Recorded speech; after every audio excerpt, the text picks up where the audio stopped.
என்ன CM sir இப்படி பண்ணிட்டீங்களே? நேத்து கலைஞர் மகளிர் உரிமை தொகைய தரமாட்டேன், அதை நான் நிறுத்தி வைக்கிறேன், மறுசீரமைப்பு செய்யணும் அப்படின்னு சொல்லி இருந்தீங்க.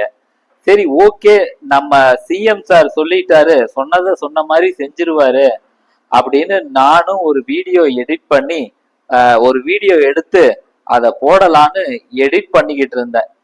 எடிட் பண்ணி முடிக்கிறதுக்குள்ள இம்மீடியட்டா இன்னைக்கு நீங்க அதை நான் உடனடியா ரிலீஸ் பண்றேன் அப்படின்னு நீங்க சொல்லிட்டீங்க. நீங்க இப்படி பண்ணுனா எப்படி சிஎம் சார்? இது நல்லா இல்ல சிஎம் சார். ஒரு 2 நாள் டைம் கொடுங்க.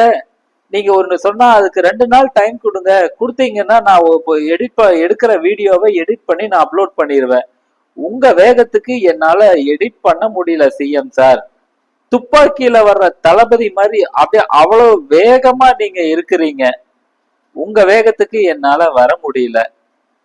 உங்க வேகத்துக்கு என்னால எடிட் பண்ண முடியல. இனிமே நான் உங்க சம்பந்தமா நான் வீடியோ போடணும் அப்படின்னா நான் முதல்ல ஜோசியம் தான் கத்துக்கணும் போல் இருக்குது. அண்ணன் எப்ப சிஎம் சார் எப்ப அவரோட முடிவை மாத்திக்குவாரு அப்படின்னு முதல்ல நான் தெரிஞ்சுக்கிறதுக்கு நான் ஜோசியம் தான் கத்துக்கணும். இனிமே இப்படி பண்ணாதீங்க சிஎம் சார்.